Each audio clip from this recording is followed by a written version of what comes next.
अस्सलाम वालेकुम students. Last time हमने हेक्साडेसिमल नंबर को कन्वर्ट किया था बाइनरी में। मैंने आपको सिंपल एक चीज़ समझाई थी कि जब भी हम किसी भी नंबर सिस्टम को किसी दूसरे नंबर सिस्टम में कन्वर्ट करते हैं तो जिस नंबर सिस्टम ने हमने अपनी वैल्यू को बदलना होता है उसकी बेस वैल्यू से हम डिवाइड करते हैं और जो रिमेनिंग होता है वो साथ साथ लिखते जाते हैं। लेकिन ये प्रोसीजर हमने अप्लाई करना है सिंपल डेसिमल नंबर सिस्टम को बाइनरी में कन्वर्ट करते वक्त। और अगर हमने किसी हेक्साडेसिमल नंबर सिस्टम को बाइनरी में कन्वर्ट करना होता है तो वही छोटा सा फार्मूला कि हम 2 से डिवाइड करेंगे।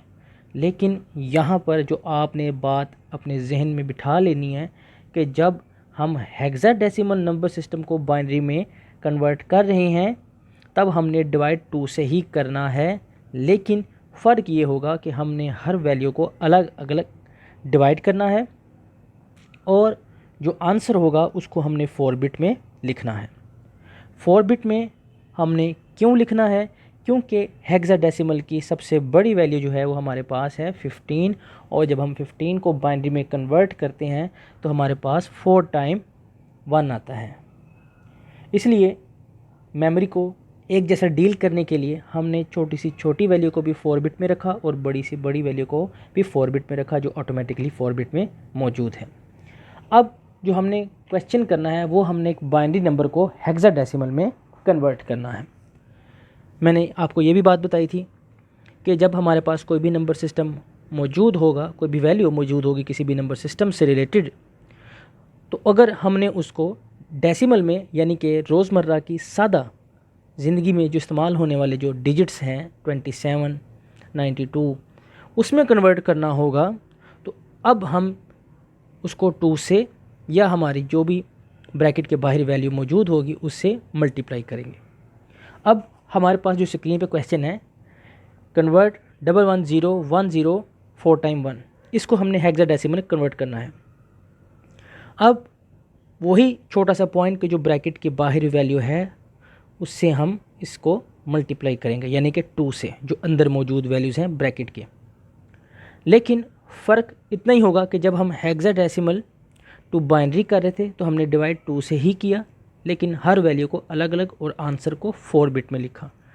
यहाँ पर भी हम वैल्यूज़ को 2 से मल्टीप्लाई करेंगे लेकिन 4 4 का पहले पेयर निकालेंगे और उनको अलग अलग 2 से मल्टीप्लाई करेंगे।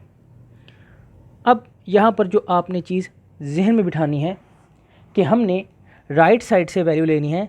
जो राइट साइड से हमारे पास जो पहला पेयर बनता है वो 4 टाइम 1 है, फिर है 0 1 0 1 और फिर जो हमारे पास एक लास्ट पे वैल्यू बच जाती है वो है 1।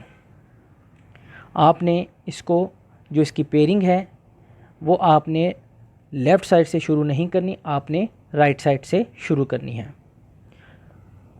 अगर पॉइंट के बाद वैल्यू हो तो पॉइंट में उल्टा होगा, आप लेफ़्ट साइड पे चलेंगे, ठीक है। लेकिन यहाँ पर जो आपने जहन में रखना है आपके भी सिलेबस में इतना ही है, उसको आपने राइट साइड से पेयरिंग शुरू करनी है 4 बिट की और जो लास्ट पे वैल्यू रह जाएगी, जैसे यहाँ पर हमारे पास लास्ट में 1 बचा है जो अकेला ही है, तो उसके साथ आपने शुरू में जितनी भी वैल्यूज़ कम होंगी यहाँ पर हमने उसके साथ 3 0 लगाए हैं और हमने उसके 4 बिट मुकम्मल किए।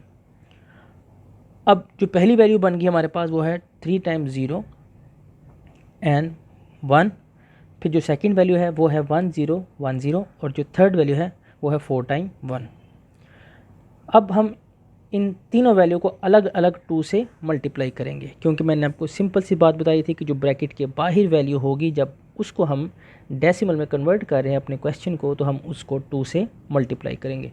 यहाँ पर भी मल्टीप्लाई करेंगे, लेकिन जहाँ पर हेक्साडेसिमल कहेगा वहाँ पर आपने इन सब वैल्यू को अलग अलग 2 के साथ मल्टीप्लाई करना होगा जो वैल्यू आपकी 4 बिट से निकलेंगी।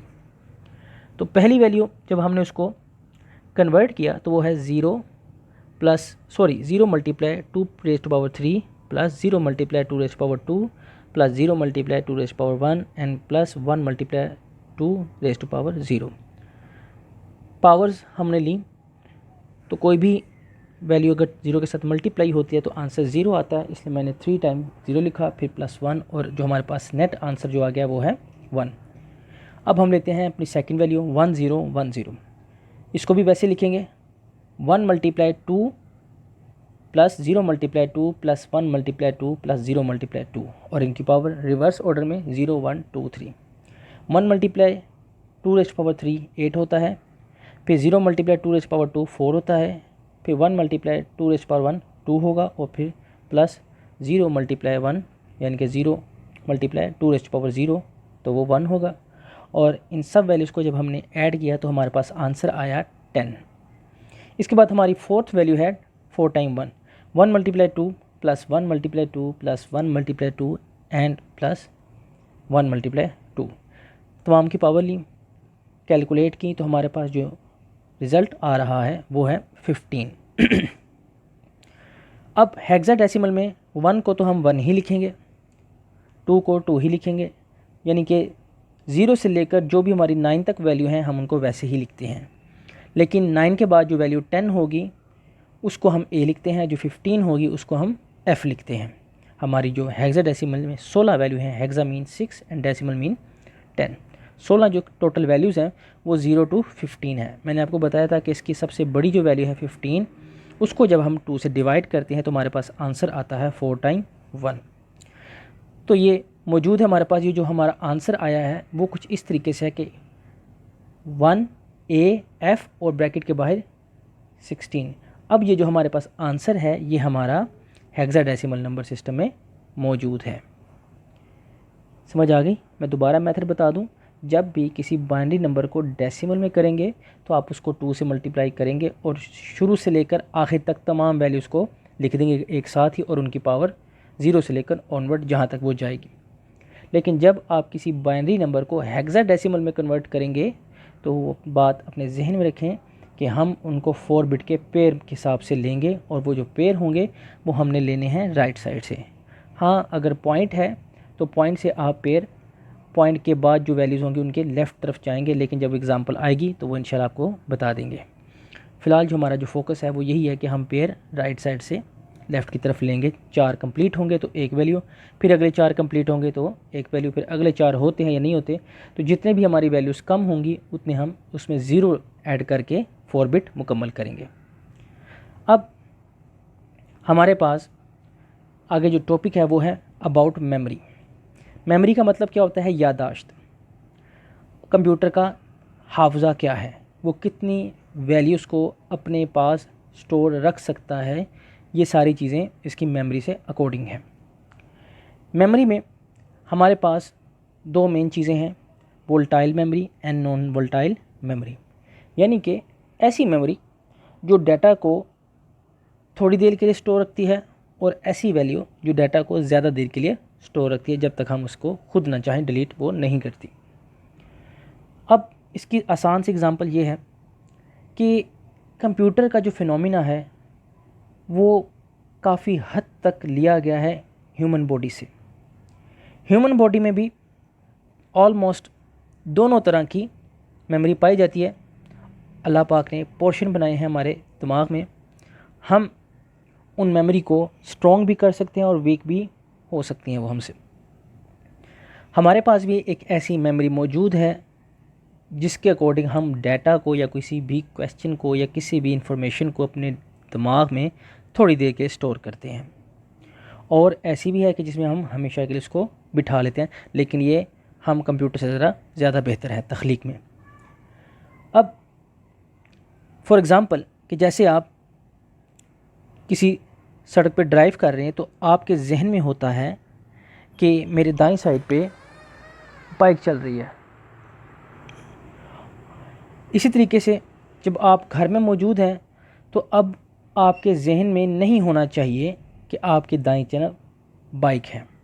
अब आपको इस इंफॉर्मेशन को अपने जहन से रिलीज़ करना होगा और हम कर लेते हैं।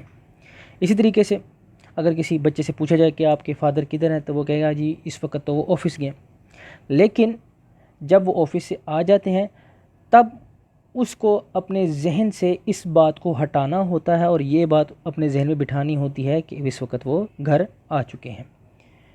इस तरीके से कुछ चीज़ें ऐसी भी होती हैं जो परमानेंट बिठाई जाती हैं, जैसे उनसे पूछा जाए कि आपका नाम क्या है, तो वो आहिस्ता आहिस्ता उसके दिमाग में परमानेंट हो जाती हैं। तो कंप्यूटर भी उसी फिनोमेना पे काम करता है कि ऐसी मेमोरी जिसमें डाटा को थोड़ी देर के लिए स्टोर किया जाए और ऐसी मेमोरी जिसमें डाटा को हमेशा के लिए स्टोर किया जाए।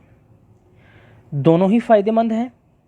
इनकी डेफिनेशन मैं इंशाल्लाह आपको बाद में करवाऊँगा। दोनों ही फ़ायदेमंद हैं। क्यों? कि हम कंप्यूटर में बहुत सारे ऐसे काम करते हैं जिनको हमने स्टोर नहीं करना होता, और उनमें चंद एक ऐसे काम होते हैं जिनको हमने स्टोर भी करना होता है। अगर हम सारी अपने टास्क को स्टोर करने लग पड़ेंगे तो हमारी जितनी भी कंप्यूटर की मेमोरी होगी वो सारी की सारी लॉस या यूज़ हो जाएगी। लेकिन अगर हम उसको सिर्फ जो है वो नॉन स्टोरिंग पे रखेंगे तो उन लाखों कामों में से वो 2 या 3 काम जिनको स्टोर करना बहुत ज़रूरी था और जिनको स्टोर ना करके हम गलती करेंगे और नुकसान उठा लेंगे, वो हमें स्टोर भी करनी चाहिए। यानी कि एट द टाइम जहाँ पर हमें वोलेटाइल की ज़रूरत है वहाँ नॉन वोलेटाइल की भी ज़रूरत है। वोलेटाइल इसलिए कि हमने लाखों, सैकड़ों, हज़ारों, जैसा भी आप कहते हैं उस हिसाब से हमने काम करने हैं, लेकिन हमने उनको स्टोर नहीं करना। और नॉन वोलेटाइल इसलिए कि हमने उनमें से कुछ काम ऐसे भी होते हैं कि जो हमने 1 दिन की मेहनत के बाद, 3 दिन की मेहनत के बाद, महीनों या सालों की मेहनत के बाद हमने उसको अचीव किया, तो हमने उसको स्टोर करना होता है। और जो हम नॉन वोलेटाइल अपना जो रिज़ल्ट अचीव करते हैं वो सारे का सारा वोलेटाइल के काम के ऊपर बेस करता है, यानी कि हम उसकी सारी जो वर्किंग होती है वो वोलेटाइल मेमोरी पे करते हैं और जो रिज़ल्ट आता है वो नॉन वोलेटाइल पे। तो हम स्टोर करते हैं नॉन वोलेटाइल रिज़ल्ट को जो हमें बार बार चाहिए होता है या जो हमारे लिए बहुत अहम होता है, और वोलेटाइल इसलिए ताकि वो हमारा काम कर सके। कंप्यूटर के वर्किंग एरिया जो होता है वो एक किस्म का वोलेटाइल मेमोरी पर बेस करता है। तो 2 ही मेमोरी मैं आपको आज इसकी जो है वो डेफिनेशन नहीं करवाऊँगा। इनका कॉन्सेप्ट बहुत ज़रूरी है। स्टूडेंट्स को पता होना चाहिए कि वोलेटाइल मेमोरी क्यों ज़रूरी है और नॉन वोलेटाइल मेमोरी का क्या मकसद है। वोलेटाइल भी ज़रूरी है क्योंकि उसमें बहुत सारे काम ऐसे होते हैं जो कंप्यूटर ने स्टोर नहीं करने होते और कुछ ऐसे भी होते हैं जिनको स्टोर करना होता है। मज़ीद कोई प्रॉब्लम हो तो शेयर कीजिए। अस्सलाम वालेकुम स्टूडेंट्स।